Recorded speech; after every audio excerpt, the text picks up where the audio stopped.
For more, we can speak to Wassim Nasr, a journalist specializing in jihadist networks. Hello to you, Wassim. No.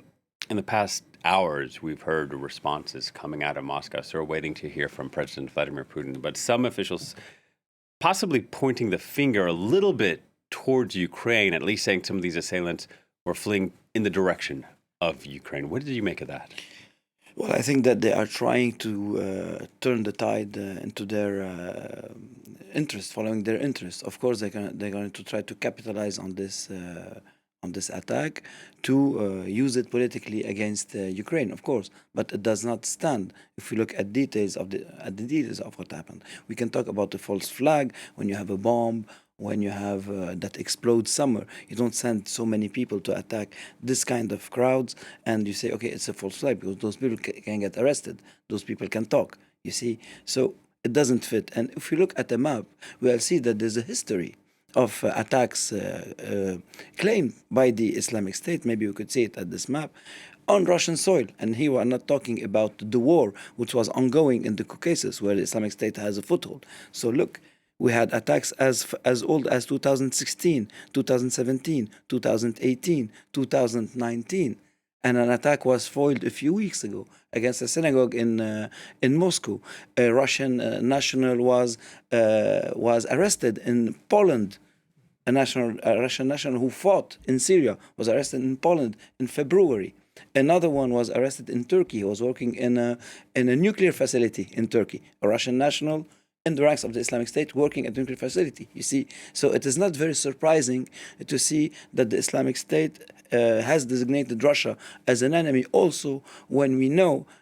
Why did they label Russia as an enemy? Well, actually, they label Russia as an enemy since so many years because Russia was involved in the war in Syria next to the Syrian army and President Bashar al-Assad to fight the Islamic State in Syria. And they are fighting since 2015 there. We had the two battles of Palmyra, where Russian soldiers, regular soldiers, were facing the Islamic State. If we look back at the Sahel region, we know that Wagner operatives are fighting also the jihadis in the Sahel, so the jihadis of Islamic State, but also of Al-Qaeda. And when we saw when we go back even further in time to the wars in Chechnya, we know that people from Chechnya vowed allegiance to the Islamic State. So over the years, you know, one of the biggest contingent of fighters in the ranks of the Islamic State in the Levant between 2014 and 2019 was made of Russians, former Soviet republics, citizens, and Chechens, you see. So it is not very surprising to see today that Russia is being designated as an enemy. The only new thing about what's happening is that the Islamic State succeeded in doing such a high score of casualties in Moscow's suburbs. Yeah. The other question, I guess, is that Russia should have seen it coming. Washington said it had confirmed that it sent intelligence to the Kremlin that extremists were going to target public gatherings in Moscow. How do you think that information was received? Well, it is very telling, you see, because you see at this point how the United States also has a technical means to intercept communications and to predict like something is happening, something is being planned.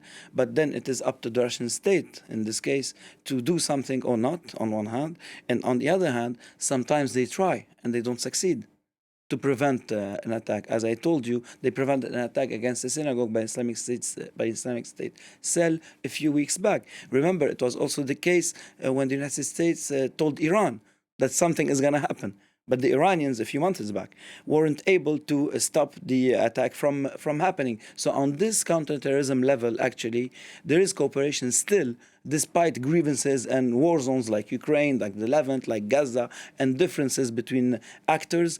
Always there is some kind of cooperation on the city level when it is about the Islamic State and Al-Qaeda. But it's not like you cannot imagine that if the Americans told the Russians that the Russians, they will automatically succeed in stopping that cell. You know, the Americans can tell them, beware, something's happening. And by the way, the French too sent something to the French citizens in Moscow telling them, okay, try to avoid public spaces, something might be happening. Because you have indications, you have hints, but you don't have the exact plan.